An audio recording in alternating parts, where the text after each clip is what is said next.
Bonjour les jeunes! C'est bientôt le 1er avril, alors je vous ai prévu une petite construction pour le 1er avril. Évidemment, la construction, elle va vous donner un poisson. Là, vous avez la fiche de consigne que j'ai mis en lien sur le blog et puis sur Pronote. Alors je remercie les collègues qui ont bien voulu jouer le jeu et qui ont eux aussi tracé de leur côté en suivant les instructions parce que il y a eu pas mal de choses qu'il a fallu que j'ajuste.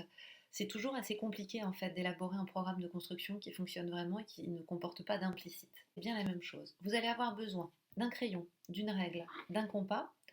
La règle, on va l'utiliser seulement pour les bords droits. On ne va pas l'utiliser du tout pour les graduations. Je ne veux que vous mesuriez rien du tout. Et puis vous allez avoir besoin de l'amorce de la figure. Si vous n'avez pas d'imprimante à la maison, et même à mon avis d'ailleurs c'est pas la peine d'imprimer ça, vous n'avez pas imprimé juste un trait, il s'agit en fait de tracer un segment en prenant votre feuille en format paysage de cette façon-là, à peu près à cet endroit-là de la feuille, il pourrait être plus haut, il n'y a pas de souci, et ce segment doit mesurer 8 cm.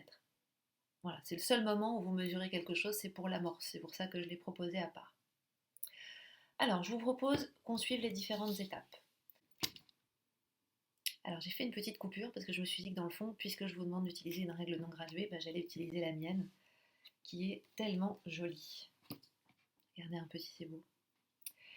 Alors, trace la médiatrice du segment AB. Vous vous souvenez, la médiatrice, on a appris à la tracer ensemble. Vous prenez un écartement qui est de au moins la moitié de la longueur du segment, sinon nos arcs ne vont pas se couper.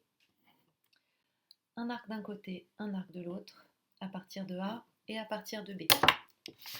Je relis les points obtenus. Et ça, je sais que c'est la médiatrice. Je sais qu'elle passe automatiquement par le milieu du segment AB et qu'elle lui est perpendiculaire. Cette droite, on la nomme D et elle coupe AB en I. J'ai tracé la médiatrice du segment AB.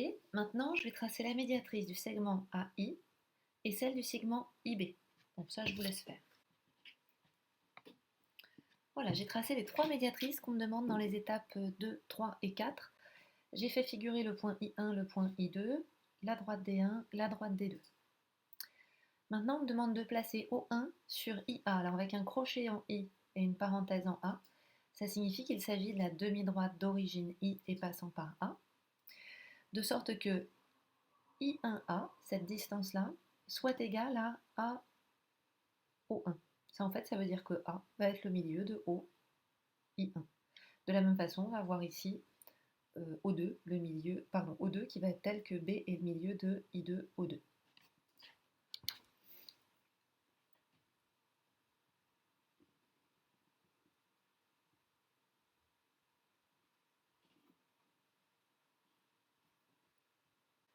Là, j'ai réalisé les étapes 1, 2, 3, 4, 5, 6.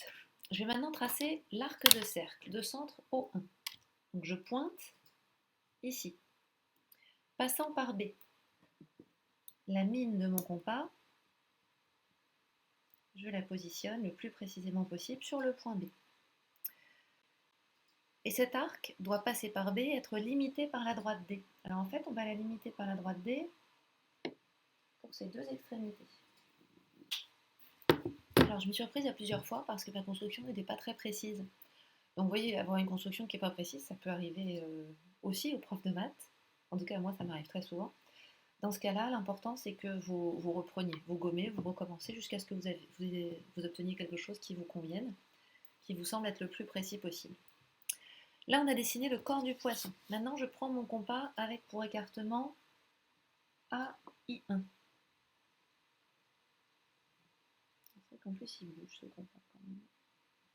Comme tous les compas, cela dit. Et à partir de C, je gradue. J'ai oublié de mettre C et D. C et D. Je gradue la droite D. Hop. Tac. Tac. Ah, vous voyez, normalement là, je devrais tomber sur I. Donc c'est pas très très précis. Bon, là, c'est pas hyper grave, mais c'est quand même pas bien. Ensuite, j'ai fait apparaître les points E, F et G. Je prends mon compas avec pour écartement A, I2. Alors ici, j'ai tracé un arc de cercle à partir de C. À partir de E, j'en trace un à partir de F, à partir de G et à partir de I. Ils sont tous écartements, comme on me l'a demandé, à I2. Là, j'ai dessiné la tête, ici, et le corps du poisson, et les rayures du poisson. Maintenant, je dois tracer la demi-droite d'origine A passant par D. Hop, elle coupe D2 en J2.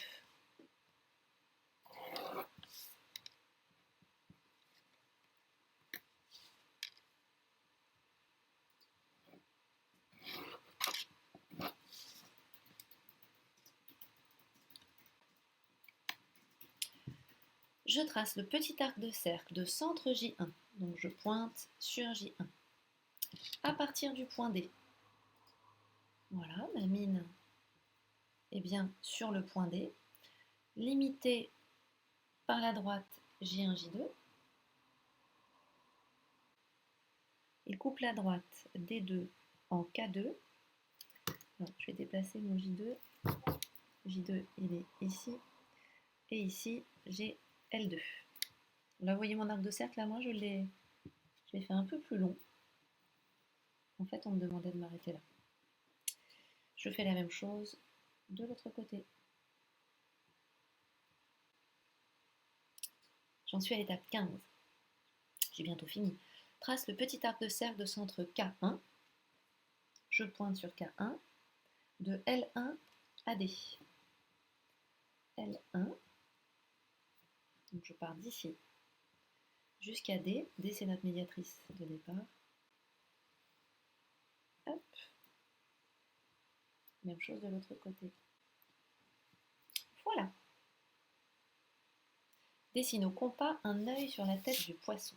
Alors, là, il faut prendre un écartement qui ne soit pas trop grand. Vérifier avant que l'œil ne va pas sortir de sa tête. C'est un petit peu embêtant. Je vais le mettre ici. Tiens.